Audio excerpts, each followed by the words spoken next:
Hello guys. അപ്പോൾ ഇന്ന് ഞാൻ നിങ്ങളുടെ മുമ്പിൽ വന്നിരിക്കുന്ന പുതിയൊരു വീഡിയോ ആയിട്ടാണ്. കഴിഞ്ഞ വീഡിയോസ് എല്ലാം ആർഡിനോ പ്രോഗ്രാമിംഗ് ബേസ് ചെയ്ത വീഡിയോസായിരുന്നു ഞാൻ അപ്ലോഡ് ചെയ്തിട്ടുണ്ടായിരുന്നത്.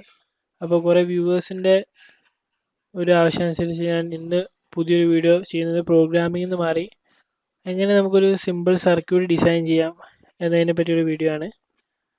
അപ്പോൾ എങ്ങനെ ആ സർക്യൂട്ട് ഡിസൈൻ ചെയ്യാന്നുള്ള കാര്യങ്ങളൊക്കെ ഈ വീഡിയോയിൽ ഫുള്ളായിട്ട് പറയുന്നുണ്ട്. അപ്പോൾ ഈ വീഡിയോ ഫുള്ളായിട്ട് കാണുക. ഈ വീഡിയോ ഇഷ്ടപ്പെട്ടെങ്കിൽ ലൈക്ക് ചെയ്യുക. എന്തെങ്കിലും ഡൗട്ട്സ് വന്നെങ്കിൽ ഈ വീഡിയോൻ്റെ താഴെ കമൻറ്റ് ചെയ്യുക. ഇതുവരെ ഈ ചാനൽ സബ്സ്ക്രൈബ് ചെയ്യാത്തവരുണ്ടെങ്കിൽ സബ്സ്ക്രൈബ് ചെയ്യുക. ടിങ്കർ കാഡിലാണ് നമ്മൾ സർക്യൂട്ട് ഡിസൈൻ ചെയ്യാൻ പോകുന്നത്. അപ്പോൾ ടിങ്കർ കാഡ് എന്താണെന്ന് അറിയാത്തവർക്ക് ഞാനൊരു മുന്നൊരു വീഡിയോ അപ്ലോഡ് ചെയ്തിട്ടുണ്ടായിരുന്നു ടിങ്കർ കാഡിനെ പറ്റി. അപ്പോൾ ആ വീഡിയോൻ്റെ ലിങ്ക് ഞാൻ ഈ വീഡിയോൻ്റെ താഴെ ഡിസ്ക്രിപ്ഷനിൽ കൊടുക്കുന്നുണ്ട്. അറിയാത്തൊരു വീഡിയോ ചെക്ക് ചെയ്ത് നോക്കാം. ഓക്കെ, അപ്പോൾ നമുക്ക് ടിങ്കർ കാഡ് ഓപ്പൺ ചെയ്യാം. അപ്പോൾ ഇന്നത്തെ വീഡിയോയിൽ സർക്യൂട്ട് എല്ലാം ഞാൻ ഡിസൈൻ ചെയ്യുന്നത് ബ്രെഡ് ബോർഡ് ഉപയോഗിച്ചിട്ടാണ്. അപ്പോൾ നമ്മൾ പ്രോട്ടോടൈപ്പ് ആയിട്ടുള്ള സർക്യൂട്ട് കാര്യങ്ങളൊക്കെ ചെയ്യുന്ന സമയത്ത് ബ്രെഡ് ബോർഡിലാണ് നമ്മൾ അതിൻ്റെ കണക്ഷൻസും കാര്യങ്ങളൊക്കെ ചെയ്യുക. അപ്പോൾ അതെങ്ങനെയാണ് ബ്രെഡ് ബോർഡ് ഉപയോഗിച്ചിട്ട് ബ്രെഡ് ബോർഡ് കണക്ഷൻ എങ്ങനെയാണെന്ന് നമുക്ക് നോക്കാം.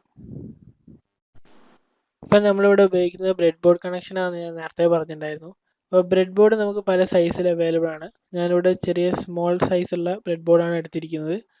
അപ്പോൾ ബ്രെഡ് ബോർഡിന് നിങ്ങൾക്ക് കാണാം റോസ് ആൻഡ് കോളം വൈസ് കുറേ ഡോട്ട്സ് ആയിട്ട് അറേഞ്ച് ചെയ്ത് വെച്ചിട്ടുണ്ട്. അതേപോലെ മേലെ 2 പാർട്ടീഷൻ ചെയ്തിട്ടുണ്ട്, പ്ലസ് മൈനസ് ഇൻഡിക്കേറ്റ് ചെയ്തിട്ട്. ആ പ്ലസ് മൈനസിലാണ് നമ്മൾ ബാറ്ററി കണക്ഷൻസ്, അതായത് പവർ കൊടുക്കേണ്ട കണക്ഷൻസ് ഒക്കെ ആ ഭാഗത്താണ് നമ്മൾ കണക്ട് ചെയ്യേണ്ടത്. അതേപോലെ അത് മേലെയും ഉണ്ടാവും താഴെയും ഉണ്ടാവും. അതേപോലെ നടുവിലുള്ള റെയിലാണ് നമുക്ക് കണക്ഷൻസ്, അതായത് ഇലക്ട്രോണിക് കോമ്പണൻസ് കാര്യങ്ങളെല്ലാം കണക്ട് ചെയ്യേണ്ടത്. അപ്പോൾ എങ്ങനെയാണ് അതിൻ്റെ കണക്ഷൻ എന്ന് നമുക്ക് നോക്കാം. ബ്രെഡ് ബോർഡ് കണക്ഷൻ്റെ ഒരു സാമ്പിൾ കണക്ഷൻ എന്ന രീതിയിൽ നമുക്ക് ആദ്യം തന്നെ ഒരു സീരീസ് കണക്ഷൻ, രണ്ട് റെസിസ്റ്റേഴ്സ് ഉപയോഗിച്ചിട്ടുള്ള ഒരു സീരീസ് കണക്ഷൻ നമുക്ക് ആദ്യം കണക്ട് ചെയ്ത് നോക്കാം. റെസിസ്റ്റേഴ്സ് ഇൻ സീരീസ് കണക്ഷൻ എന്ന് പറയുന്നത് 2 റെസിസ്റ്റർ നമ്മൾ കണക്ട് ചെയ്യുമ്പോൾ 2 റെസിസ്റ്ററിൻ്റെയും വാല്യൂസ് കാൽക്കുലേറ്റ് ചെയ്ത് ആഡ് ചെയ്തിട്ടാണ് ഇക്വലൻ്റ് ടോട്ടൽ റെസിസ്റ്റൻസ് ആണ് നമുക്ക് ഓപ്പോസിറ്റ് കിട്ടുന്നത്. അപ്പോൾ ഞാനിവിടെ എടുത്തത് 220 ഓമും 330 ഓമും എന്ന് പറയുന്ന 2 റെസിസ്റ്റേഴ്സാണ്. ആ 2 റെസിസ്റ്ററിൻ്റെയും വാല്യൂസ് ആഡ് ചെയ്ത് അതിൻ്റെ ഇക്വാലൻ്റ് റെസിസ്റ്റൻസ് ആണ് നമുക്ക് ഓപ്പോസിറ്റ് ഔട്ട്പുട്ടായിട്ട് കിട്ടുന്നത്.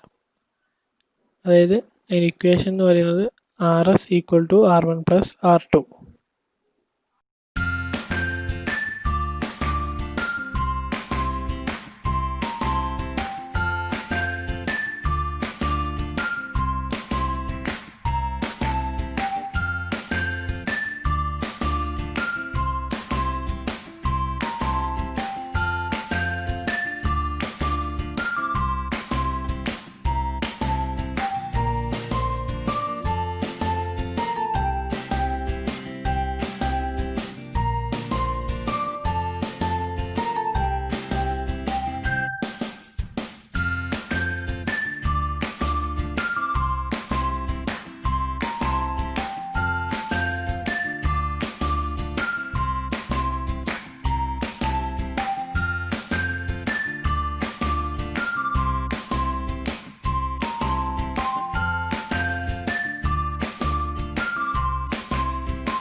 റെസിസ്റ്റേഴ്സ് ഇൻ സീരീസ് കണക്ഷനിൽ നേരത്തെ പറഞ്ഞ പോലെ 2 ഇൻഡിവിജ്വൽ റെസിസ്റ്റേഴ്സിൻ്റെ വാല്യൂസ് ആഡ് ചെയ്തിട്ടാണ് നമുക്ക് ടോട്ടൽ റെസിസ്റ്റൻസ് കിട്ടുന്നത്.